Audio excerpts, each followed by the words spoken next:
Have you ever taken a bird or wildlife photo that turned out way too dark or completely overexposed, even when using a powerful mirrorless camera like the Canon R5 Mark II? In this video, I'll show you the most reliable metering mode for getting consistent exposures so you stop losing great shots to bad lighting. I'll also show you the camera settings that help this metering mode deliver consistent exposure every time. So let's get started.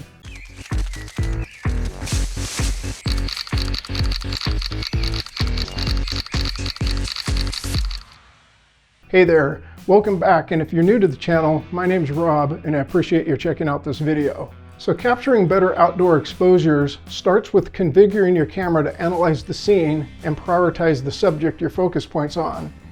That all begins with choosing the right metering mode. To understand which one to use, let's break down the 4 metering modes available on the Canon R5 Mark II. To change the metering modes on the Canon R5 Mark II, press the Q button, navigate to the metering icon, and turn the dial to your preferred setting. You can also choose it in the red shoot menu under metering mode.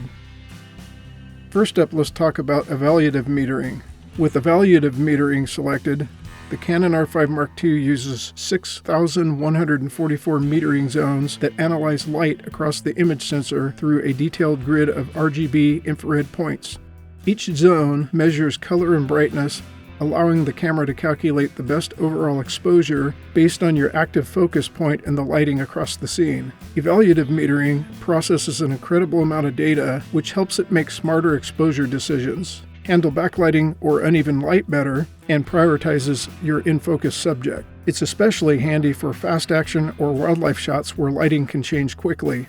If you shoot with Sony, this mode's called multi-segment metering. With Nikon, it's matrix metering, and with OM system cameras, it's known as digital ESP metering. Next up, partial metering.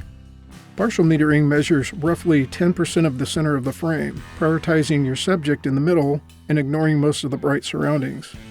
This mode is great for backlit or high contrast situations where you want the camera to expose for your main subject rather than the background. Then we have spot metering. Spot metering measures only about 1 to 3% of the frame centered on your selected area. It's ideal for precise exposures and tricky lighting, like when photographing a white egret against the dark marsh where you want to protect those bright highlights. And the final mode is center weighted average.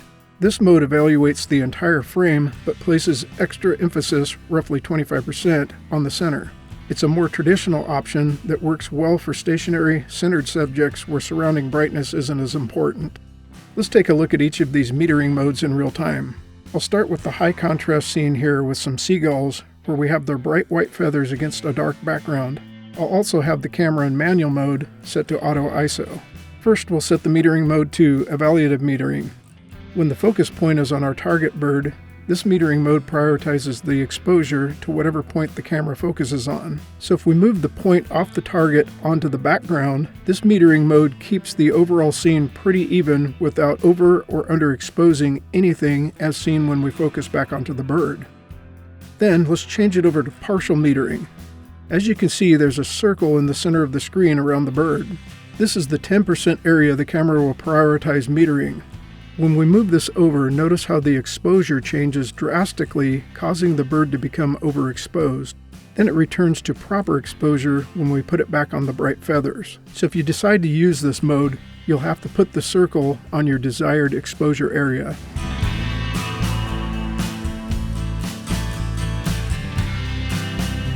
Okay, let's change it to spot metering. Now, right away you can see the exposure changing even with slight movements. And like partial metering, when we move the spot off the bird, it overexposes the feathers while adjusting to the background. Then move it back to the bright feathers and it changes to expose for the brightness.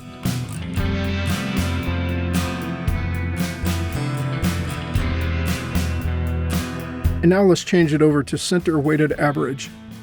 This mode also has a circle in the middle, but you'll notice as I move the circle from one bird to the other, there's less exposure change than with partial or spot metering. It's basically closer to evaluative metering than partial or spot metering. In this mode, it looks at the entire scene, but puts most of its emphasis on the center. Okay, now let's look at these metering modes in a more evenly lit scene with our friend the great blue heron. In these examples, I'm still in manual mode with auto ISO. First, let's look at evaluative metering. As you can see, the lighting stays consistent even though the ISO changes. This mode prioritizes where the focus point is locked onto, but still considers the whole scene for overall exposure. This is great for scenes like this one because the lighting isn't changing in the scene. Then let's look at partial metering. As you can see, we have the 10% circle at the middle of the frame. As I move the camera to another area, the camera tries to correct the overall exposure based on what's inside the 10% circle. So with this mode, you would have to either have the subject centered in the frame or center the subject to obtain the desired exposure, then use the AE lock button and recompose to the rule of thirds to take the shot. Now let's switch over to spot metering mode. You can see the 1 to 3% priority area at the center of the frame. It's a lot smaller area, making this mode best for exposing to a small, specific part of your photo. In this case, much like in partial metering, you'd have to use the small circle to point to the desired area you want exposed properly, and then use the AE lock button to recompose the frame. Next, let's look at the center weighted average metering mode. As we move the camera around in this mode, you can see there's very little change in the exposure due to relatively even lighting in the scene. This mode is similar to evaluative metering, but it puts more emphasis on the center of the frame, while evaluative metering evaluates the whole scene intelligently and can be linked to a focus point. The metering mode I personally use is evaluative metering. You can think of this mode as the camera's default brain for exposure. It prioritizes your main subject while still considering the entire scene, making it dependable without much need for manual tweaking. It's the best choice for about 80% of bird and wildlife photography situations. Okay, now that we've set evaluative metering, let's build the right support settings around it. Set your autofocus mode to AI Servo for continuous tracking, and under subject detection, choose animals or birds depending on your camera brand. Picture this. Evaluative metering works together with your autofocus system to keep your bird properly exposed as you shoot. With AI Servo locked on the eye, the camera adjusts exposure on the fly while you track the bird across changing light. And for even steadier results, especially when your subject moves from shade to sun, shoot in manual mode with auto ISO. That way you control shutter speed and aperture, while the camera automatically adjusts ISO based on evaluative metering's real-time reading of the scene.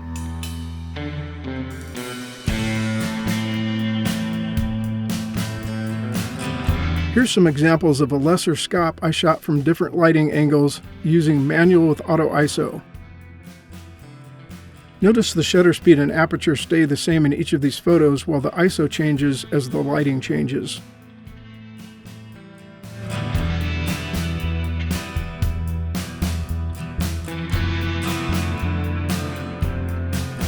So that's it. Evaluative metering, in my opinion, is one of your camera's best all-around exposure tools for bird and wildlife photography. And once you combine it with AI Servo autofocus, animal or bird detection, and manual mode, you'll notice how much more balanced your exposures look, greatly reducing blown out highlights or underexposed shadows when lighting shifts. The goal isn't to let the camera take over, it's to set it up so it works with you, letting you stay focused on capturing that perfect moment in flight or a rare behavior in the field. So give this setup a try next time you're out photographing birds. I think you'll be surprised at how consistent your exposures become. And if you found this video helpful, hit that like button and consider subscribing for more. Thanks for watching, and as always, we'll catch you in the next one. See ya.